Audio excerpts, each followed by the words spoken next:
Nós vamos, então, começar fazendo alguns esclarecimentos a respeito de por que algumas pessoas não estão casadas. Por que é que tem solteiros adultos na igreja? Em primeiro lugar, pelas circunstâncias, não é? É óbvio. Há mulheres, e aqui, por favor, entendam, há mulheres e homens que não foram feitos para casar, que seriam mais felizes mesmo se continuassem como estão. Por que nós dizemos isso? Pela grande quantidade de casamentos infelizes e de divórcios. Então, provavelmente, isso é um sinal de que tem casamento demais, né? Se tem divórcio demais, é sinal que tem casamento demais. Então, muitas pessoas, a verdade é que a Bíblia, nós vamos dar uma olhadinha nisso, olha para o ser solteiro até como um dom da parte de Deus. O dom de ficar solteiro, né? Solteiro e puro, bem entendido. Então, há mulheres e homens que não foram feitos realmente para casar e vão passar a sua vida aqui, nesse mundo, nessa condição.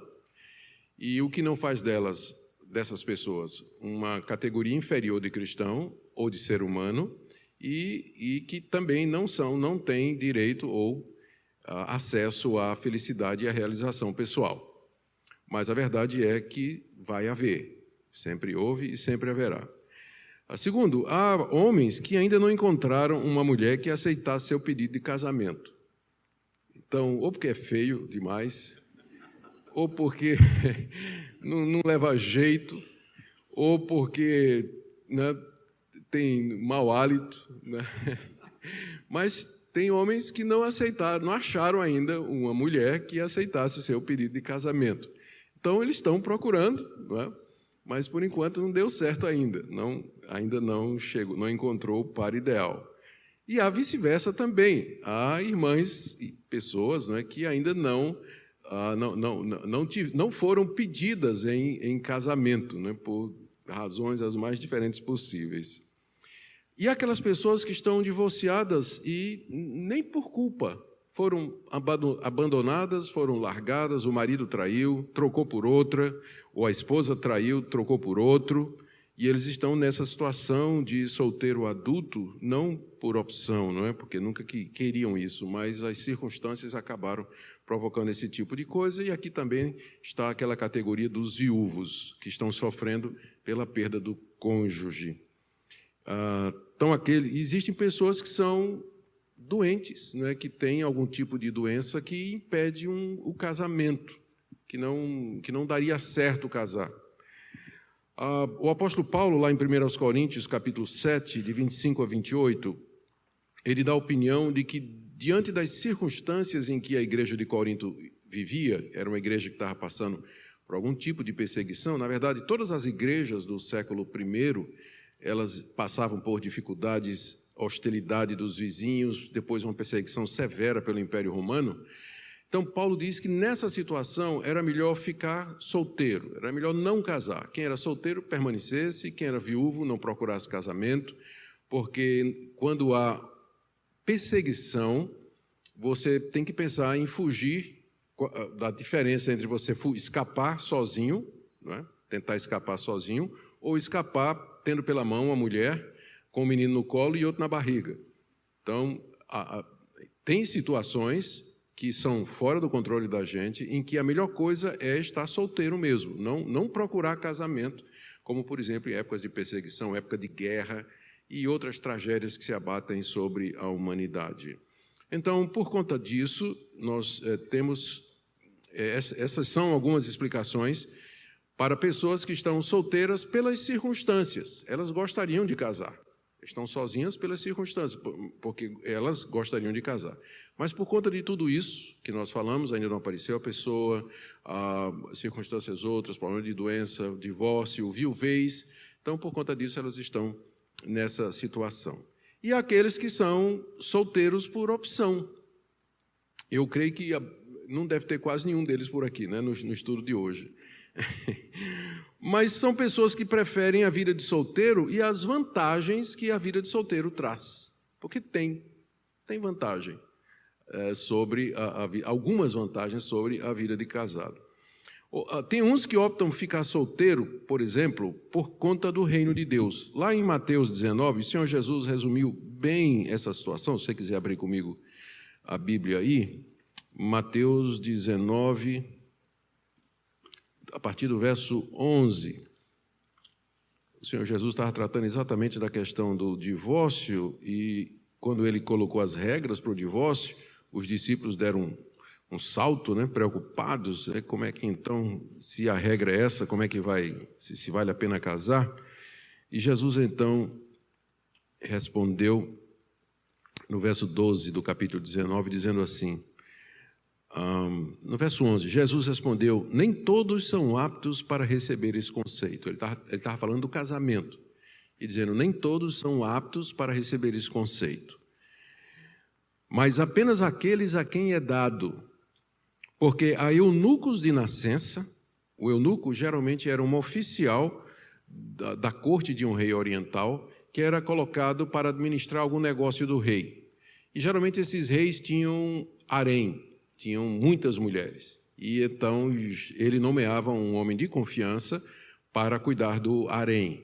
E para ter certeza de que nada iria acontecer, geralmente era um eunuco. O eunuco era uma pessoa que ou havia sido castrada, ou então ela não tinha a menor propensão para o casamento. O rei podia confiar porque ele não tinha a menor atração por mulher ou qualquer pessoa desse tipo.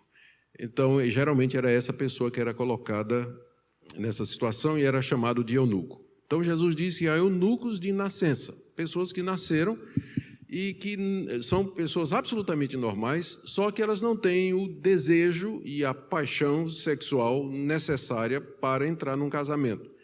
São pessoas de bom relacionamento, fazem bons amigos, conseguem se realizar na situação em que estão, mas casamento realmente não é para elas, porque elas não têm aquilo que precisaria para entrar num casamento pleno. Jesus disse também que há outros a quem os homens fizeram eunucos. Então, se refere a pessoas que, contra a sua vontade, foram feitas eunucos, ou porque foram castrados, Jesus pensando naquela situação, ou porque foram colocados numa situação em que casar não é possível, não é? Uma situação na vida em que o casamento se torna impossível. Há outros que a si mesmos se fizeram eunucos por causa do reino de Deus. O próprio Jesus não seria um exemplo disso. O ministério dele, ele morreu com 33 anos. Então, como homem, filho de Deus, sim, mas ele encarnou, tinha uma natureza humana verdadeira. Jesus tinha todos os desejos e paixões normais de um homem, mas ele sabia qual a missão pela qual ele veio ao mundo. Mesma coisa o apóstolo Paulo. O apóstolo Paulo, que em 1 Coríntios capítulo 7, ele defende também que às vezes ficar solteiro é a melhor coisa, ele não tinha esposa, ou porque ele nunca casou, ou porque a esposa morreu, ou porque a mulher o largou quando ele se converteu. Ele devia ser casado com uma judia, membro da sinagoga, o casal era membro da sinagoga. Então, uma vez que Paulo apostatou da fé judaica, seguindo o cristianismo, provavelmente a sinagoga obrigou a mulher dele a se separar dele, da carta de divórcio e tudo mais para o apóstolo Paulo. Qualquer que seja a situação, Paulo não quis casar outra vez, ou porque solteiro, viúvo, divorciado, ele não queria casar outra vez porque ele tinha uma missão a cumprir. Ele apanhava por onde ele passava, ficava preso, era apedrejado. Imagine ter uma mulher numa situação como essa. Quem é que ia querer casar com o apóstolo Paulo aqui? Não tinha, sem teto, né? Sem teto, vivia das ofertas das igrejas, vivia boa parte do tempo preso. Né? Quem ia querer casar com o apóstolo Paulo? Então, às vezes, há situações realmente em que a pessoa faz essa opção por ficar solteiro. Ele opta, é uma escolha que a pessoa faz. Como o próprio Jesus Cristo disse, aqueles que se fazem eunucos por conta do reino de Deus. Eu já falei aqui que Paulo considera a solteirice, né, como um dom de Deus. Vamos dar uma olhada aqui, 1 Coríntios capítulo 7. 1 Coríntios capítulo 7, de 7 a 8.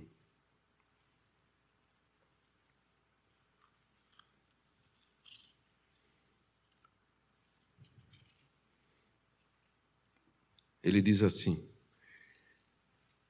Quero que todos os homens sejam como também eu sou.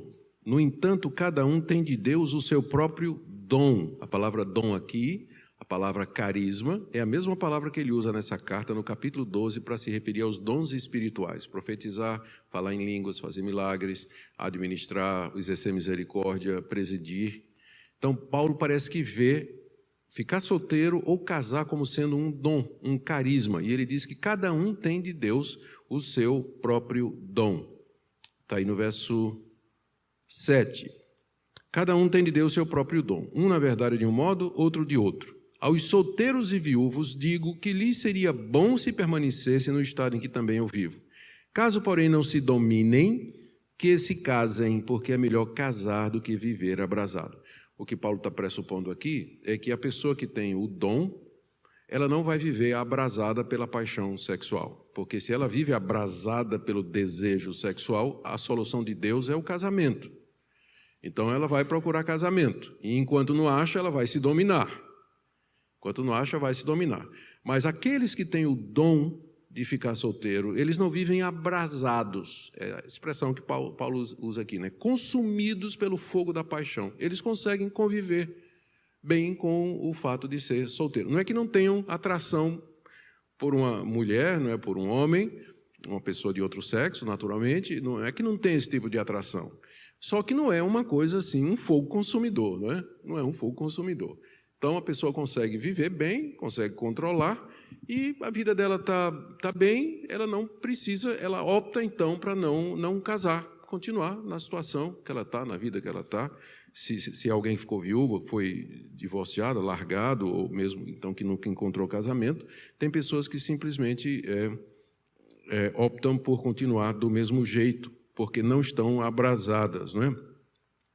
E aqui é importante a gente dizer uma coisa sobre aquelas pessoas que se sentem atraídos por outras do mesmo sexo.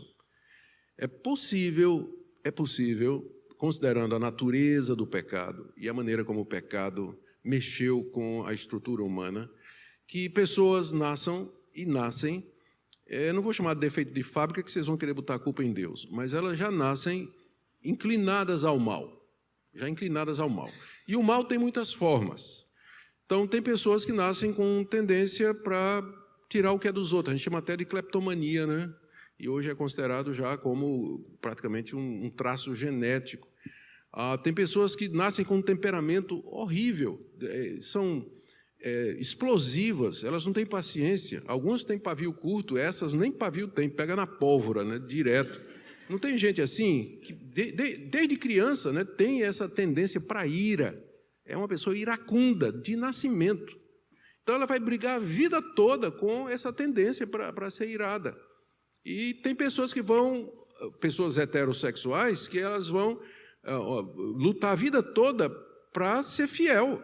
Tem gente que tem uma dificuldade muito grande com a fidelidade, porque se sente atraído por qualquer mulher que passa, ou por qualquer homem que passa, então vai lutar a vida toda para permanecer monogâmico. Da mesma forma, há pessoas que se sentem atraídas por outra do mesmo sexo. E essas pessoas também vão ter que enfrentar essa luta, vão ter que dominar isso aí, vão ter que lutar contra isso aí. Lembrando que existe uma diferença entre tentação e pecado. Ser tentado em si não é pecado.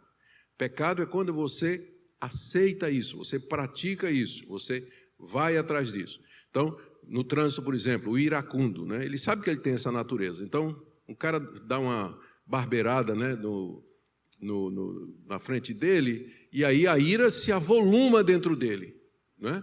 Então, ali ele tem que tomar uma decisão. Ele vai deixar a ira explodir, guiar o próximo passo, ou ele vai dominar-se ali? Mesma coisa um homem casado.